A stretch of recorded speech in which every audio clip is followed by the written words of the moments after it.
The book of racing history at Watkins Glen International is extremely thick, with Formula One, IMSA, and NASCAR all taking place here at this very famous road racing circuit in Watkins Glen, New York. Today, a new chapter, GRIDLIFE Touring Cup, for the first time ever, races here at Watkins Glen International. Hi, everybody. Kyle Heyer, joined on my left by Greg Creamer. Greg, welcome back. This racetrack, this series, what a combination. It really is. I mean, you've got arguably one of the most exciting racing series in North America coming to one of the most history-laden tracks that you've talked about. Huge respect and an absolute favorite globally, and you put that pairing together, it would be amazing to start with. This first race for the Touring Cup cars going to be on a damp track, maybe getting wetter as the race unfolds. It just ups the ante. Certainly, and we do have an FCP Euro pit and paddock report from Cerise down on pit lane. What is up, everybody? I'm here with Erica Teal. Now, if you've been following on social media, recently Eric got himself into a little bit of an accident with this car. This was upside down in a ditch, fully attached to your trailer. The truck was destroyed, the trailer was destroyed, but this has remained stable. You're out here, you've driven on this track before, but never in the rain. Give me some of these feelings, what's going through your mind right now. First of all, I'm just happy to be here. The fact that, we had this massive accident and then within a month we were able to kind of rebuild and regroup, and I'm okay, my dad's okay, and luckily the car's also pretty much okay. So we're here to race, and this wet conditions, it's going to be sketchy, but I think no one here has been here in the wet, so we're all going to figure it out together, but I'm just excited to be racing. This is such a testament to this being a passion project and a labor of love. We are absolutely thrilled that you're okay and that you're here today and you're joining us. So everybody at home or here, give him a round of applause for making it, not missing a single event. And get out there and have fun, okay? Thanks, guys. I appreciate all the support. Back to you guys. Thanks, Cerise. Of course, GRIDLIFE Live is powered by Hyundai N. Hyundai N, never just drive. And Falcon, the official tire of GRIDLIFE Track Battle. And what a story it has been for Erica Till, Greg. This has been a pretty wild ride the last couple of months, the last couple of years, from the crash back at Road America to the rebuild of his dream car to racing and being successful with it, starting off 2023 on a high note with a second in the weekend at Circuit of the Americas, then that road accident with his dad that destroyed their truck and trailer. But within a month, didn't even miss an event on his schedule. He's back. Unbelievable, and it was really great to get an interview with him before he goes out on track. He has experience here. This is a car that he's very familiar with at this point, and what a blessing it is to have him back in our paddock. Well, it is, and Cerise said, a labor of love, truly of passion, but it was also the community, the GRIDLIFE community. They had people on the scene amazingly fast, people helping out, sending trailers, whatever they needed. It's a very special community, and that's one of the reasons that Eric was absolutely determined to get back as fast as he could, because he's part of that community. And the racing here is extraordinary. He's a former champion. He wants to continue that. Yeah, certainly. He's going to try to win the championship this season. He was really running well in the points. I think third in the points, leaving Circuit of the Americas, obviously without running at CMP, dropped down the order just a little bit, Greg. And that wasn't on his schedule. Wasn't on his schedule either, so yeah.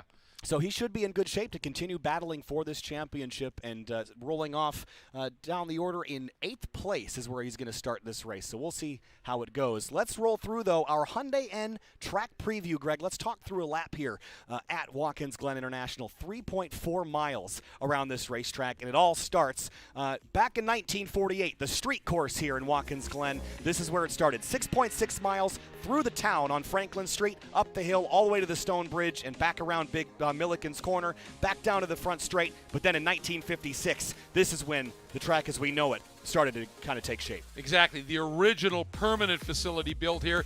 Then in 1971, they added the boot, changed the layout a little bit, changed the pit straight to the one that now is between 11 and 1 as opposed to where it was between 1 and 2. It really took shape, designed to mimic that original course running through the glacially carved hills here of the Glen area. Yeah, the inner loop added in 1992. That's the portion at the top left of your screen. But the 90, turn 1. Then bottom, lowest part of the racetrack, turn 2. 110-foot climb up through turns 3 and 4. Then to that inner loop section and the carousel at turn 5. And every one of these corners is very, very quick. And if you look, folks, very long duration corners. So you have to enter them fast, but be very patient before you accelerate out. Not a lot of heavy-duty braking areas. There are some good braking areas, but this is a momentum track. That run from 8 up into 9, a very tricky corner. A lot of incidents can happen there. 10 deceptively fast. The exit of 11, we were trying to get a run. If you're going after somebody down that front straight, you exit 11. That wall is right there. This place is high speed, high consequence. It certainly is. That's a lap of Watkins Glen International on our Hyundai N track preview. There's the field gridded up on the pit lane. 48 cars staged to go racing for the first time at Watkins Glen. They qualified in the dry, but they're going to race in the damp. Yes. And this is a big field. Lots of variance in their experience here at this racetrack. Lots of changes even from this morning. You see James Houghton, who's going to roll off in 4th place. He has the wing on the back of the car. He didn't start the day like that. He told us the car was, quote-unquote, deadly, so he put that wing on it. Yeah. He wants that downforce here at the Glen. Well, we talked about it during the qualifying session, knowing what the weather was coming, saying, was it a good move to just run with the spoiler on the back? Yeah, it was slippery, but no downforce at the back. Now with this rain coming, I think he realized absolutely have to have some stick on the back of that thing, and I think he's gonna, he's got potential there. At CMP in the rain, had he not had windshield fogging, he had a great move for like 4th to 2nd, and he was going to go to the front. Then the windshield fogged up, and he literally had to pit. So I'd say he's somebody, if they've got that windshield fogging issue cured, he could be a serious contender for the win here. Yeah, certainly. And there's a lot of contenders up in the front, and the experience in the rain is going to be a big portion here as well. As far as some updates we have for you this morning, Ryan Upham, who's back with us in his BMW, the number 13, it looks like he's got issues with his car. Struggles already, he told me, so they're trying to work through some things. Paul Darling left his key for his race car in Michigan in a pair of pants he didn't bring with him. They were hot wiring the car, but now the plastic was breaking from starting it with a screwdriver. Ryan Christoph wired up a switch for the starter, and quote-unquote, the red thingy is always on run mode, so to kill the engine, I have to hit the kill switch, LOL, is what he told me earlier. I love it when they talk high tech.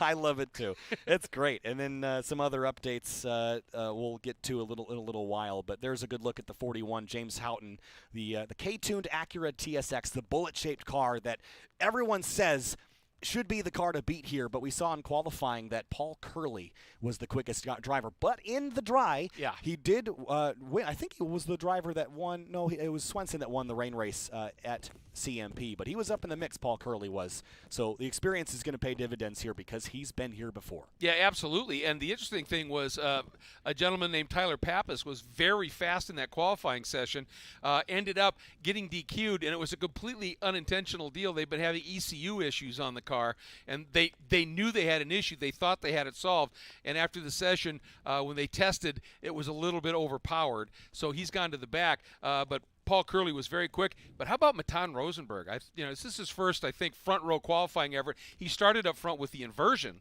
a couple of times, but this is his first, front row effort. And of course, Jeremy Swenson, the 2022 champion, starts 3rd. James Houghton right there. I mean, the front of this field is stacked. It really is stacked, and you mentioned Matan Rosenberg, 19 years old, previously ran an NA generation Mazda Miata, built this Corvette this season. We're kind of running and paddocking with the G-Speed Corvettes, Jeremy and Paul Curley and Luke McGrew and so on and so forth, and he's in a great position to run very well. He's got, even though he's only 19 years old, lots of experience here in the rain, not here, but in the rain in general. And an onboard camera with Jeremy Swenson. We're going to ride on board the points leader, the number 3. You see looking over his shoulder. Saw some videos from CMP when it was really wet, Greg. Mm-hmm. The floor of his car had water sloshing back and forth from it coming in the windows. So that's how wet it was at CMP. It is wet, yes, but it's not as wet as CMP was. It wasn't quite as treacherous, but visibility will still be an issue in this 48-car field, especially starting towards the back. So fingers crossed as we roll off pit lane. Let's run through our starting lineup here, Greg. It's a long one. Kicking things off with row number 1, it is Paul Curley in the number 45 alongside Matan Rosenberg in the 484 car. Row 2, as I said, the number 3 Corvette of Jeremy Swenson, the number 41 Acura of James Houghton. Matt Waldbaum starts 5th in the number 90 from ASM. New built motor in that car. He starts 5th. Luke McGrew 6th in the number 7. Starting in the 7th spot, the 34 of Austin Hurdle and Eric Coutil, who we just heard from with Cerise. In the number 82 starts 8th. 9th place is the number 374. That's going to be Emil Tab behind the wheel of that car. And then it looks like behind them in row 6, it's going to be Charles Bilodeau. And Ryan Power starts 12th on the 245. And in the 13th spot, the 71 of Joel Morrison, who has been on form this year, and Jason Saney, I believe, making his first start of the season, always fast. Certainly. Tony Marchev starts 15th in the number 17 car. Eric Jensen, 16th in the 184. The number 55, Paul Darling, starts 17th, joined by the number 42, the S2000 of Zach Lavoie, who came from the back of the pack in a couple of the races at CMP. Watch for him. Scott Heckert's qualified 19th. Looks like he'll start at the tail, though. Carlos Mendez, 20th of the number 14. Starting 21st, the number 40 of Jeremy Boyson, and 22nd, the 213 of Scott Robertson, who also is really good in the wet. We saw that at CMP as well. Kevin Zhu starts 23rd in the 243. Ryan Upham, 24th in the number 13 from Performance Hero Works. Starting in the 25th spot, the 333 of Fiona Luke, coming off of at CMP, her first ever top 10, I believe, in the 26th spot, the 18 of Colton Wade. Then it's Joshua Rubenstein in the number 159 and 27th. Lewis Chatroop, the other Performance Zero Works BMW, 28th in the 26 car. Starting in the 29th spot, the 87 of Nicholas Stentiford.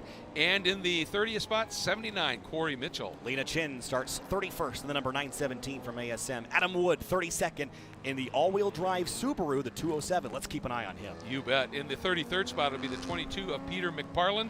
And the number 81 starts 34th. That's Benjamin Maruski. Don Louis starts 35th in the number 363. Justin Lee, 36th in the 33 car. In the 37th spot, it'll be 767. That's Wes Case. In the 38th spot, the 166 of Ben Thorne. Watch for him in that front-wheel drive car. Yeah, first ever GLTC race, and a heck of a way to start things off. Mike McGinnis, another Subaru, starts 39th in the 777. Dai Win in the number 888, 40th. In the 41st spot, the 32 of Lisa Keys, and the 42nd spot, the 515 of Thomas Moss. 43rd, Clayton Fitzpatrick in the number 171. Jacob Poole from a long way away starts 44th in the number 88. Starting 45th, the 51 of David Rudzinski, and in 46th, the number 528, Richard Sawicki. Nathan Manning starts 47th in the number 860, and rounding things off with a disqualification from qualifying, a tuning problem for Tyler Pappas. He will start dead last, the caboose of the field. 48 cars here at Watkins Glen. This place is big, it is fast, and it is extremely wet and slippery and treacherous. The drivers all know it. The drivers have all seen it in the dry. They've gotten experience here now, so they know what to look for. The challenge is the conditions are different than the laps they were doing this morning. So as the field comes off of turn 11 into turn 1, hoping and praying, Greg, we saw it at CMP. The caution that we saw there was exceptional. We got through that race. Yeah. Hoping for the same here in this one. Well, and I think the smart move was, race control when, they were talking about track limits and turn 1 here with that huge runoff and that curb. They've always said that is an area where if you run too far over it, we're going to get you for it. But I think they all wisely said on the opening lap, if somebody gets forced out there or just makes a move to make sure that there's no contact, let it, happen. Get everybody through the first turn so they're settled up through those S's, because there's no room up through those S's, and if something goes wrong there, it's usually pretty big. New York's Thunder Road, they used to call this place, yes. Watkins Glen International, but echoing off the steel Armco that has been here trackside really since the track was constructed back in the 1950s. It's seen some changes and additions and runoff improvements and safety improvements, but today, for the first time ever, it's going to host GRIDLIFE Touring Cup Racing, the third round of the season for points here in GLTC at GRIDLIFE at the Glen. Kicking things off, 48 cars packed up, paired up, and here we go. Watkins Glen International Racing. Here we go. Green flag flies, and we're green flag at Watkins Glen. And look at Paul Curley. He opted for that outside starting spot. And Matan Rosenberg down to the inside, picks up the lead. And Matan indeed has all those aero bits on that car now. A little different paint scheme, trying to get the lead. Curley thinking about the outside up into the S's. It can be a lot more grippy out there. He makes it pay, Kyle. So far, so good through turn 1. Matan slipped and slid. He was trying to get the lead away. He had it for a moment, but Curley went the long way around at turn 2 and now takes the lead back as we climb through the S's. Cattell makes a pass side by side through there, but Curley pulls away through turn 4, and Houghton is side by side with Jeremy Swenson on the run to the bus stop. Houghton had actually got shuffled back to 5th, and in that run through the top of the S's, he moved all the way up into 3rd, but look at Walbaum coming up way up the inside. Trying to make it work side by side through the bus stop there. Houghton in the dirt, drags a tire on the left as we all try to filter on through. It is very tight, very narrow. So far, so good as the field works their way now into turn 5, the outer loop. Walbaum on a mission to get by Houghton. And Houghton, the Canadian, doing a superb job here, but Walbaum just glued to him. And that's so impressive by Walbaum, considering that's a rear drive car up against a front drive car. He's going to try that outside line, and again, that can be more grip. That's the rain line, and look at the stick Walbaum has. That was amazing around the outside in the lesser used asphalt that might be a little bit more abrasive in this condition. That will be helpful to him as they head down now to the toe of the boot. This is where the elevation climbs. You're going to get some compression, some extra grip there. Still side by side about 15th or 20th. Underneath Austin Hurdle, there's a big pass there, almost 3 abreast, but now up towards turn 8. Curley has a 5-car length advantage on Rosenberg, and then Waldbaum 10 car lengths back. And you're up over this rise, then you fall down here into turn 8. That's the heel of the boot, and you can see, again, Curley, you may have thought, oh, did he overrun the corner? No, that's the rain line, and he's using it to great effect. Problem is, Rosenberg watching him and is going, yeah, that works pretty well. Turn 9 here, very tricky, everybody. I think it's very savvy on this opening lap to be pretty careful through there. Yeah, so far, so good. Into turn 8, still lots of side-by-side in this huge field. I've been here a long time, Greg, at least for me, and I've never seen a field this big take a green flag here. Maybe the 6 hours, 1 or 2 years. This is a lot of cars, and the top 3 drivers, even the top 4, condensing again through turn 11. Rosenberg closes the gap to Curley as they come back onto the front straight to complete lap 1. Yeah, and Walbaum tucks in as well. Very impressive. You talked about the size of this field. I think it speaks to 2 things. One, the great reputation of this track, and also this series. Houghton, that move was not trying to make a pass. He was looking for a little bit better visibility. Now he's going to swing back out as Walbaum drops in to turn 1. Paul Curley, best lap of the field so far as they leave turn 1 and head up the hill. 110-foot climb from turn 2 to turn 4. Jeremy Swenson, the points leader, back in 5th. Eric Cattell is up to 6th place now. Even Emil Tab climbs the hill in 8th place. That little Mazda Miata, little car that could, on a mission up inside the top 10. And they can roll a lot of speed, and they're actually pretty good in the wet. They're not heavy, but they're so neutral that it can really work. Eric Cattell, keep an eye on him. Again, a front-wheel drive machine, and he is a very talented driver. But take a look at that, folks. There's the visibility that that you're dealing with. The closer you get to the guy in front of you, especially if there's other cars in front of him, that visibility really difficult to be able to see. Yeah, popped out of line. Jeremy Swenson did up the road, and a great onboard look there. You saw him touch the brakes a little bit on the backstretch to just check that brake pressure is there. That saved him back at Gingerman back in 2021, remember. And look at this, a dive for 2nd place, and Walbaum's going around the outside of Rosenberg for P2. And now using that outside line, just tracking Curley here as Matan drops to the normal racing line. And you can see it's just slipperier there. You can't get on the throttle. And Houghton that time actually moved to the racing line. Look at the ground he made up on Rosenberg, and look at Walbaum. Battle for the lead here. Turn number 7. Walbaum side by side with Curley, trying to take this new engine up to the front. But again, the great equalizer here is the rain. Walbaum's first real rain race was race 2 at CMP. Yep. Finished 2nd in that race. Look where he is right now. Yeah, doing a great job. And, keep in mind, you do get a little bit of reward weight put on the car after qualifying. In the wet, that can actually be an assist because a heavier car gets the tires up to temp. And even though you got a rain tire that is getting the water out from underneath the tire, you still need to get heat in the tire to have grip. And the heavier the car is, usually they're pretty good in the rain in the opening couple laps relative to other drivers. James Houghton, he's looking more and more confident. Saw the car a little sideways, so he's definitely cooking right now, trying to get up on the number 90 for 3rd place. Eric Cattell still trailing Jeremy Swenson. Houghton way off course at 10, and Walbaum has looped it. Walbaum spun at turn 10. He's back rolling back straight, but he must have pushed a little too far. Yep, and that's a very tricky curb there, kind of like turn 1. And in the wet, you get up on it. It is really slick. And here comes Houghton getting a great run as well. I think Matan had to check up due to the spin for Walbaum, and Houghton pounced. But look at Matan. That's the rain line right around the outside. Beautiful job. Watch the curb on exit. He does a great job there. Look at how much water is coming out from the wheel wells of that car. Yep. But now it's Curley, Rosenberg, Houghton, 1, 2, 3. Walbaum dropped to 5th with that slide and spin through turn number 10, but didn't hit anything, kept rolling.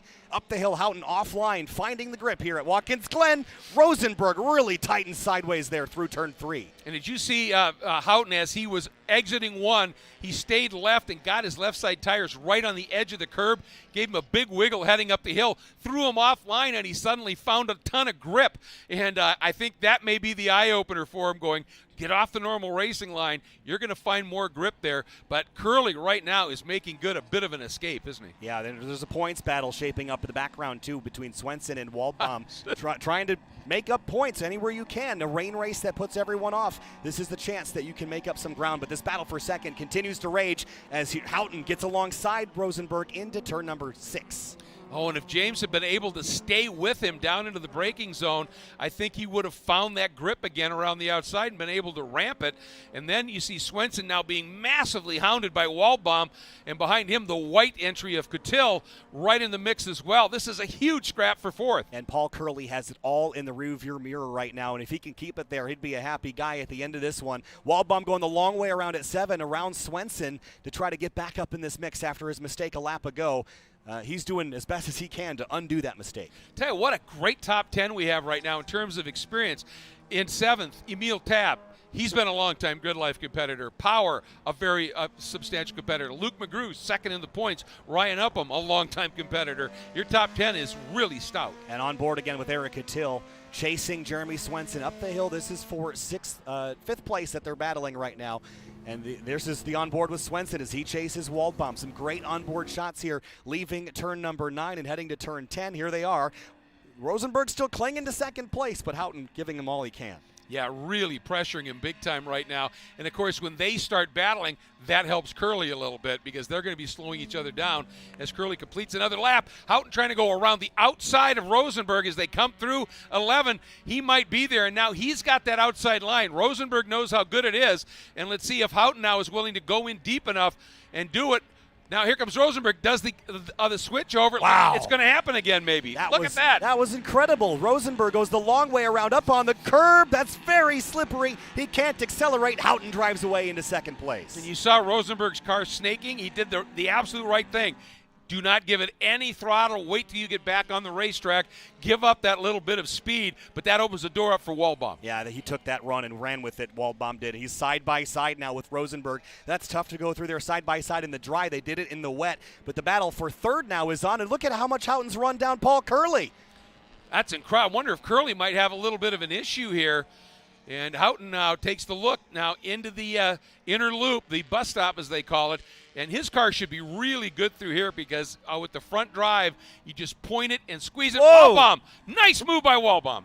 Yeah, he goes underneath as Rosenberg gets slippery and slidey on the curbs. Now Coutil side by side for the lead. The battle is on up front. For 4th place, the battle is on. Rosenberg slipping downward in the grip levels here. They're falling away as the race goes on.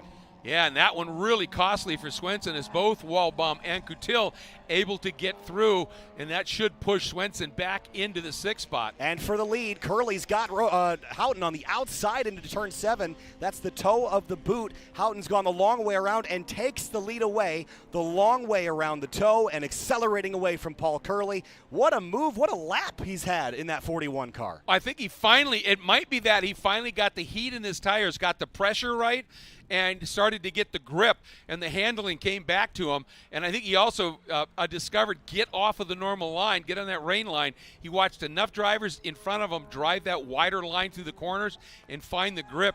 He's executing perfectly. Traffic up front, and the car's just staying way to the right and just letting everybody come through. And there was a little bit of a battle. I think it was Ryan Power and Luke McGrew that were side by side at turn 8. That's Matt Corrence. We saw him on pit lane, maybe clearing the windshield from fog, potentially, as Swenson, I think, has fallen back in the pack just a little bit behind the 374 of Emil Tabb. So that was actually Swenson behind Power, not McGrew. He's fallen down the order a little bit as well. Here comes Waldbaum now looking for second, and this time through, I'm expecting a white. Maybe we won't get one. This time through, no. We're going to get at least 2 more laps. Houghton crosses the stripe, fastest lap of the race, as the field tries to catch him from behind. And you know what that speaks to? Visibility, right? We knew he was quick. He got to the front, but now he's got clear track. Waldbaum tries to get down to the inside on Curley, and Curley looks like he's backing up just a little bit. Normally you'd think that outside line would be better. This is going to be interesting up the hill through the S's. Now Curley is on the good line, but when they get to the top here, it's going to be Waldbaum where the grip should be. Yeah, slippery, and you see the 90 accelerate past right on by on the wide line there. Fastest lap of the race just went to Tony Marchev in 11th in the number 17 S2000. So he's on a mission. How about this battle a little further back in the pack down the order? I think that's Justin Lee, Louis Chatroop, and Ronnie Vidoc battling down the order here. This is a great little battle.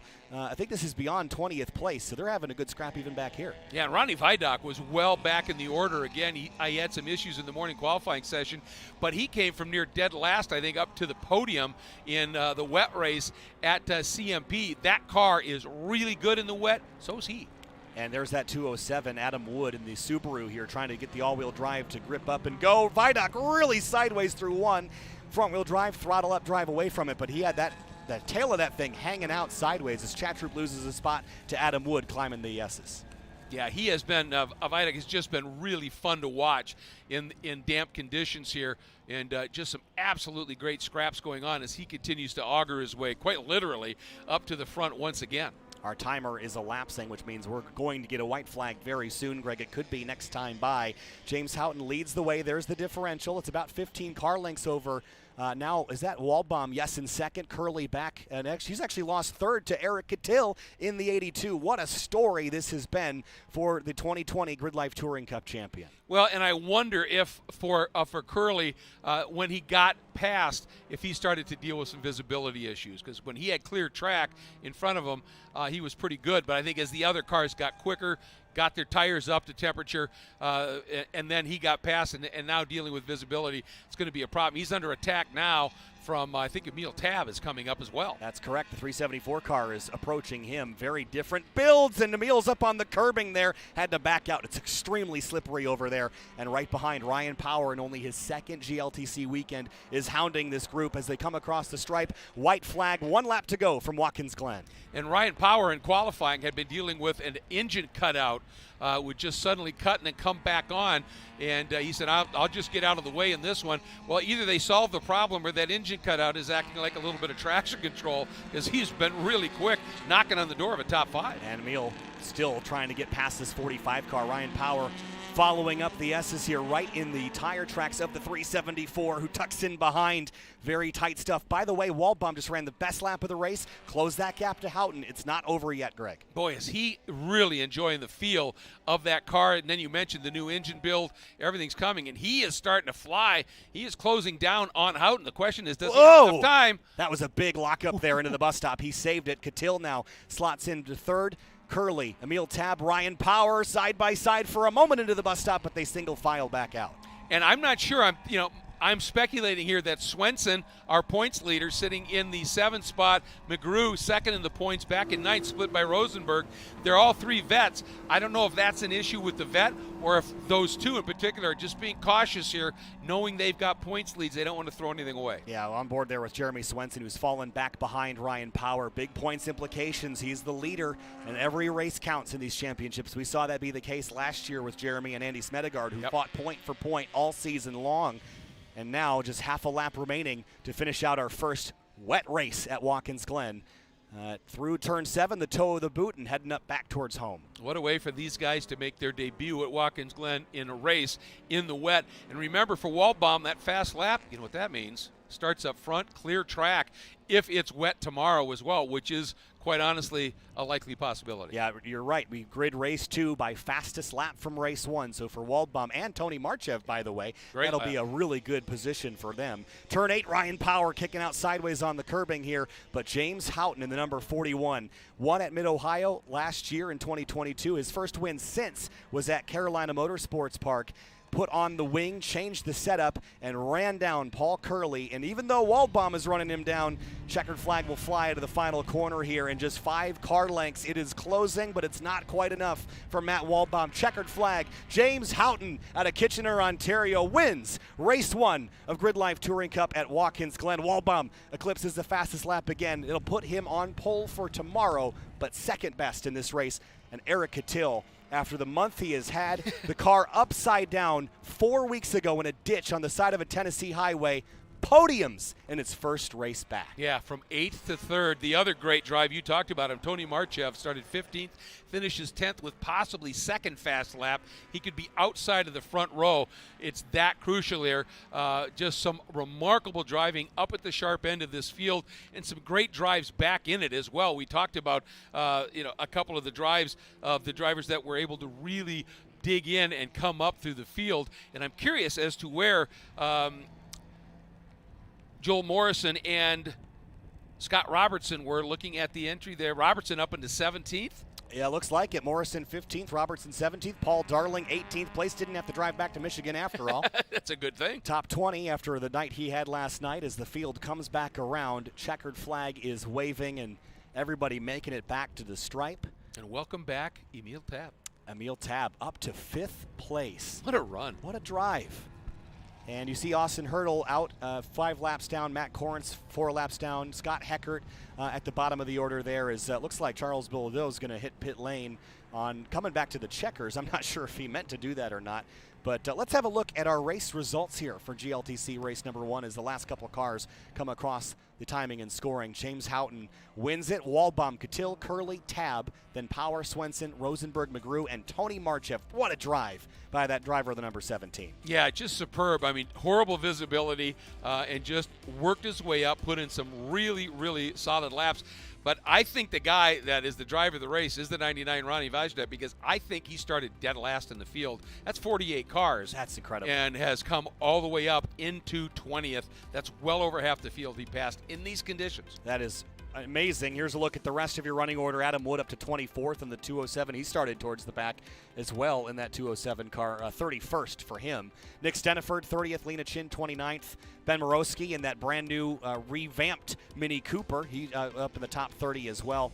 Jeremy Boysen down in 39th. And then here's the drivers that didn't have quite a great race. Ben Thornton, no, hey, 34th, first race in the wet. At least he got back to the stripe. That's the important thing. Well, and especially since that car had to be kind of retrofitted to be ready for GLTC, because it was actually built for track battle, wasn't it? It certainly was. Austin Hurdle, I didn't see what happened to him, so we'll have to check in on him. Here's what I can tell you, Greg. We just ran a very treacherous race, and as far as I can tell, we didn't even have an off other than Matt Walbaum going for a spin. Now, I can't confirm that. I got to go see what happened to the 34. Right. But visibly, I think we avoided calamity here, which my heart was pumping that first lap, Greg. It is slippery out there, and this is a place where big things can go wrong. And we ran that entire race green flag, just like we did at CMP in the rain. Yep. Exceptional job by the field. Yeah, huge field, fast track, wet, no runoff in a lot of spots, and just an absolutely great drive. And I think it was so smart that they just took it easy on that first half a lap and didn't try to do anything radical, because that's when things can go big time wrong.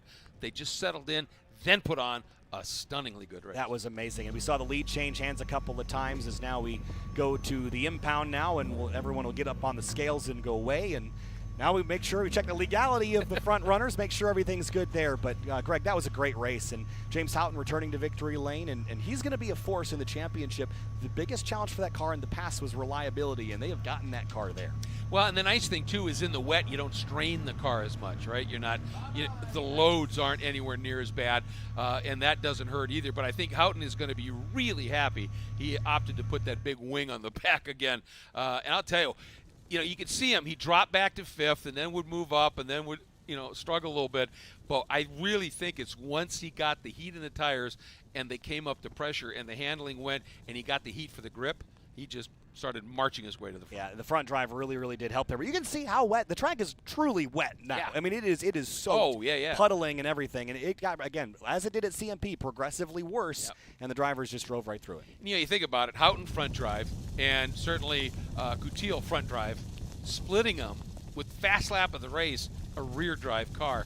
Matt Walbaum has turned into a mighty fine pilot. Yeah, and again, his first rain race was at Carolina Motorsports Park a couple of weeks ago. And to put on the show he did, I know he had a little bit of a slip and spin, but that can happen to anybody at conditions like this. And he recovered. And he got away with it. Got away with it. Yeah. Just a superb drive. And it tells me, that he pays attention, for one thing. He's listening to his coaching. And when they said it's wet here, get off of the normal line, because he was one of the first guys to just start running wide everywhere. Paid off huge. And I think I see a smile on Eric Catil's face. And, I mean, how can you not be smiling? Again, like I said, his journey, yeah. The journey he has had, 4 weeks ago, this car was in a ditch on the side of a Tennessee highway at 7 in the morning. Truck destroyed, trailer destroyed, and this car miraculously survived with little damage. And Eric put a lot of work in to get it back into shape to race. Don't get me wrong, but I talked to Aaron Lichty, and he said, we weren't jovial when we turned the car back over after it got out of the ditch, but we were, it's really not that bad. Yeah, we weren't completely deflated and demoralized, And just I have to do it because I think he would expect it at least once in a race. Yep. Koodle did good. Koodle did great. And kudos to Koodle. Kudos to Koodle. And rolling off the scales here in just a moment, you see Sophie taking down the times there and rolling them off. And I think Cerise, I thought we had her down there. We'll check in a little bit, but what an amazing race, and just glad we got through that one, Greg, with no full course yellows, no funny business. Yep. Everyone pulls off the track. Well, that's one of the staples of this series is you race with lots of respect. Things happen. If it's a true accident, it happens, But you race with great respect. If you've got to overlap, if you're alongside somebody, they have to give you the room. They can't drive you wide or turn in on you, and they respect that. And especially in the wet, you got to give everybody that little bit of an extra margin, and these drivers complied to perfection. They certainly did. We're about to wrap up our broadcast here for Friday, but here's what's happening tomorrow. At 8:30 a.m., we kick off with track battle qualifying, rain or shine. That'll be qualifying session number 2. We race again at 10 a.m. tomorrow, followed by drift at 10:40. We'll take a little bit of a lunch break, be back for track battle qualifying 3, then GLTC race 3 at 2 o'clock, drift at 2:40, track battle podium sprint at 2:55, and our final race of the weekend at 4:15 tomorrow. So it is a busy day from 8:30 to about 4:30 tomorrow, and we'll be streaming all of it here on Grid Life Live. Greg, great first day. The conditions made things a little bit interesting, and we'll get to do it all over again for longer tomorrow. Well, for a lot of these drivers, I would just say if you're not sure about how you felt about this race in the rain, you just did what Formula One drivers did from the early 60s through a lot of years, because a lot of these races here were done in the wet.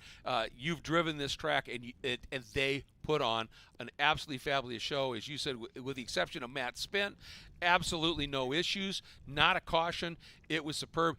And folks, tomorrow, what I'm excited about, obviously the Touring Cup races and the like, but what I think is going to be amazing, Kyle, is in only its second iteration, the NOS Energy Track Battle Championship podium sprint, potentially in the wet. We're going to get to see it put on display tomorrow. That's going to be something very special, folks. We'll see you tomorrow, though. But first, let's hear from the partners and people that make this happen. Thanks so much. I'm Kyle Heyer, Greg Kramer. We'll see you tomorrow morning. High performance, year-round traction, long tread life. It's one tire with multiple personalities. Introducing the Azenas FK460, Falcon's all-new ultra-high-performance all-season tire. With an advanced rubber compound that delivers confidence through every curve, in any condition, all year long, making the seemingly impossible possible. Learn more about the Azenas FK460 at falcontire.com.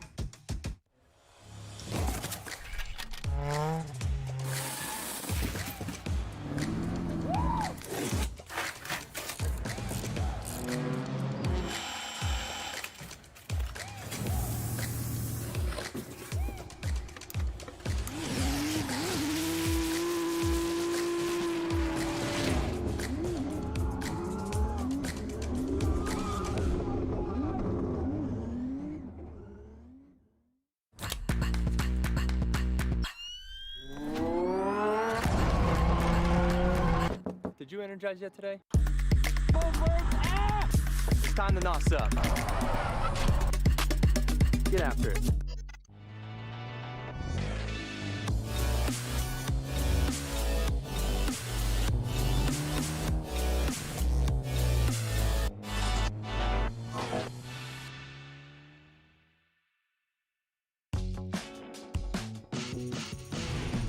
Hi, I'm Chris Forsberg, and I want to tell you about Valvoline's FlexFill Gear Oil, which is designed by car people for car people.